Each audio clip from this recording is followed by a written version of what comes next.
Welcome. In this video, I'm going to do a setup in preparation to play Curse of the Crimson Throne adventure for the Pathfinder adventure card game. So for setup, we're just going to go straight from the rulebook. Open it up to our Getting Started page. Introduce the adventure path. So we're going to be using the Storybook Curse of the Crimson Throne adventure. This set is going to introduce two new rules, talking about the hero and a base. So the hero is going to be a 54 card deck made from blessings. They're going to be different suits, as shown in this. So depending on the scenario we're working on, we will be either using a suit of strength, dexterity, constitution, intelligence, wisdom, or charisma. All these cards will be in the blessings deck, and the suits for each of them will be displayed in the bottom right hand corner. So here you can see we've got the keys. Further in you'll have the shields, books, hammers, and stars. And lastly, the crowns. We'll look more at these when we start building our character decks. The next thing will be supporters in the base. So in this set, we have support cards, which will stay at the base. We'll get these through winning scenarios. And the base will be an additional location that we can visit during adventures. So a little bit more about the base. We start the adventure without any supporters. We'll gain them through rewards. When a scenario lists the base, we'll set it out with the other locations as usual. When you build the locations, we'll shuffle all our rallied supporters into the base.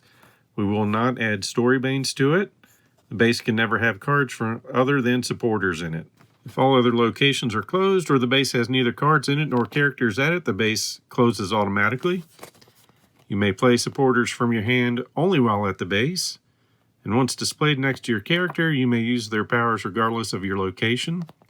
If you move from the base, shuffle any supporters in your hand into the base, and at the end of each scenario, return all supporters to the vault. Next on the list is building the vault. So back to our storybook. So for building the vault, at the start of the adventure, the vault should contain all the level 0 and 1 cards from the core set and the Curse of the Crimson Throne adventure path. So from the box, got all the cards that are level 0 and 1 displayed on our vault side. So all the cards with a 0 and a 1 on this side. And the remaining cards are on the other side, and they will be added as we go further into the adventure. Next up is choosing our character and then building our character deck. For characters in this, we want to choose Kess, who is a human brawler, and Kira, who is a human cleric. Starting off with Kess, for her skills, you have a strength, using a D10 for checks, melee strength +3. Dexterity is a D6 with acrobatics dexterity +1. Constitution a D8 with fortitude constitution a +1. Intelligence a D6, wisdom D4, and charisma a D8 with diplomacy charisma +1. Hand size will be 5, and we have during an upgrade and get that up to 6. For your combat check, you may use melee plus a D8. And for an upgrade, we'll be able to add that, or melee plus a D12, and add the magic trait. On your check against a monster in which you do not play a weapon or a spell, you may recharge an ally to add a D4 plus that card's level. And when you discard or bury a card as damage, it counts as up to 2 cards, and we can upgrade that up to 3. And when you defeat a monster, you may heal a card, and we can upgrade that to or an ally. Then for the deck list, see your favorite card is an ally. So whenever we get a starting hand, we'll always start with an ally in hand. Starting off, we'll have 0 weapons, 0 spells, 3 armor, 4 items, 5 allies, and 3 blessings. So with that list for the 3 armors, I'm going with an armored coat, half plate, and a light shield. And for items, I'll have the Horn of Battle Clarity, a Luckstone item, a Spiked Gauntlet, War Drum, then getting into our allies, Carvosan Guard, a Guide, a Snake, and a Soldier, along with the Spider.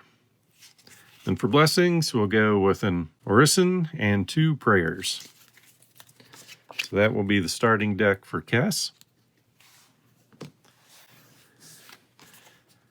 For Kira, you can see her skills for strength check. She'll be rolling a D8. Also has a melee strength +2, dexterity a D4, constitution a D6, intelligence a D6, wisdom a D10 with a divine wisdom a +3, charisma a D8 with a diplomacy charisma a +1. Hand size will start with a 5. We have proficiencies in armor, divine, and we can get into weapons. For powers, on a local check against an outsider or undead bane, add a D4 and the magic trait. At the end of your turn, you may recharge a divine card to heal a local character card. And for an upgrade, we can gain the skills Fortitude, Constitution +2, and Perception Wisdom +2. For a starting deck list, we'll get 2 weapons, 4 spells, an armor, 2 items, an ally, and 5 blessings. So for those cards, we'll go with a Scimitar and Warhammer, Divine Insight, Frozen Touch, Immolate, Viper Strike. Into our armor, Studded Leather Armor, and items, Holy Water, Token of Remembrance, a cat for an ally, and for blessings, we'll go with a Benefaction, Orison, and then 3 Sands of the Hour. And with the 2D stands, we'll be replacing those with the miniatures. So Kess and Kira start with a 3D version upgrade. For the first adventure, the hero suit is keys. We'll add a D4 to dexterity non-combat checks. When you play your hero, you may draw a card and you may give a card to another character. So let's go ahead and draw our hero for this adventure.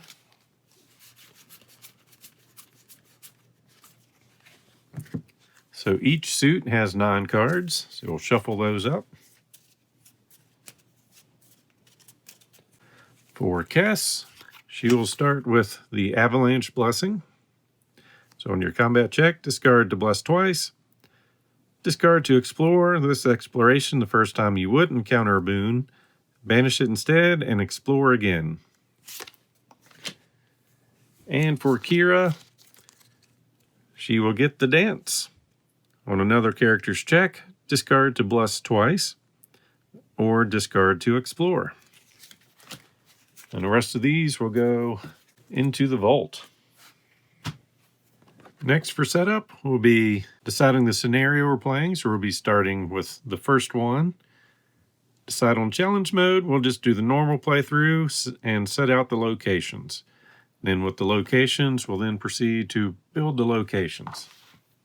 So for scenario 1, the Halton Fortunes, we'll need the boat, fishery, reading room, and alley for 2 characters.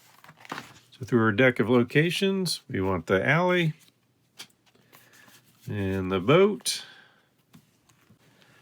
and the fishery, and the reading room. Each one of these cards is going to have a special ability while at the location, how to close or guard it, and then what to do when it's closed.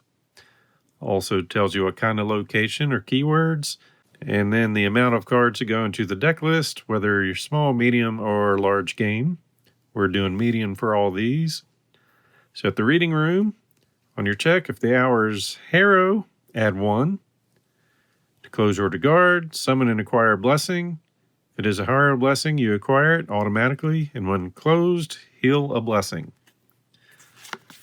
Then in the fishery, when you explore, examine the top 2 cards of this location, shuffle one into the location and encounter the other.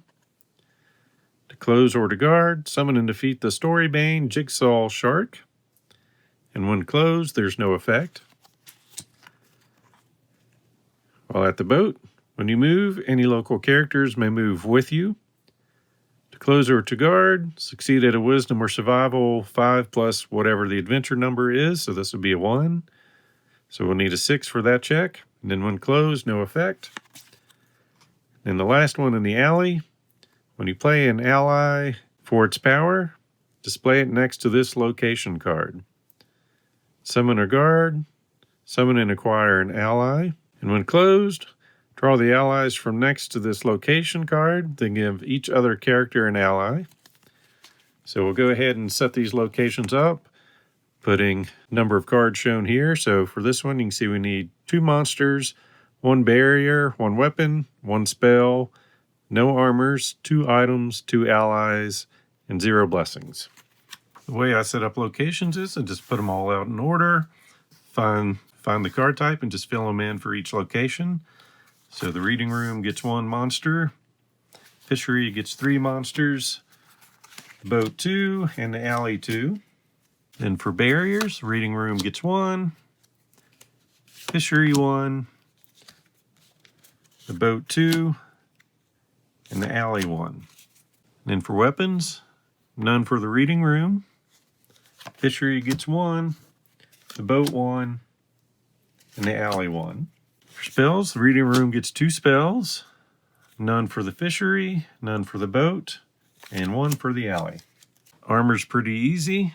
None for the reading room, fishery, boat, or alley, so none for that. Going for items, reading room 1 card, fishery gets 3 items, 2 for the boat, and 2 for the alley. Next to allies, 1 in the reading room, 1 in the fishery, 2 on the boat, and 2 in the alley. And lastly, blessings, 3 for the reading room, none for the fishery, none for the boat, and none for the alley. So that's most of the construction for the locations. Next for setup, we'll be preparing the Storybanes. So look in the adventure book for that. They will be listed at the top, so we can see for the danger, we have the Lamb's Lamb. For the villain, will be Gadrin Lamb and Gobblegut. And the henchman, that will be Closing Henchman, will be the Chemist, Bandit, and Thug, and if we needed additional ones, the Lamb's Proxy A card. So we've got those cards set out. The Lamb's Lamb will just be set aside, and the remaining will be shuffled up and placed 1 in each of the locations. So we'll randomize that and take them off screen so you can't see how they're being distributed. And then put 1 in each of the decks.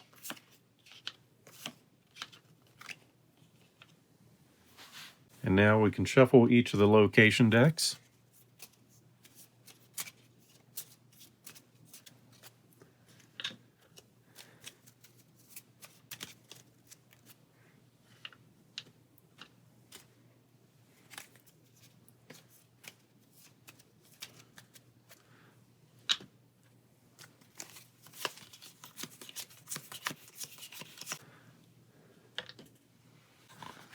Also, during the scenario, when you close your location, put a marker next to the scenario. On your check against Lamb's Lamb, add the number of markers. When you encounter a Storybane other than Lamb's Lamb from a location, summon and encounter the danger. Final thing we'll do before gameplay pretty much starts is create the Hourglass. So we'll draw 30 random blessings from the vault, shuffle those, and form our Hourglass, which will be the counter for the adventure, and place it face down on the table. So we get our blessings deck and count out 30 cards. And now we're ready for gameplay, which I will start on my next video. So until then, if you like this video, please click on the like button below and be sure to subscribe. And thanks for watching.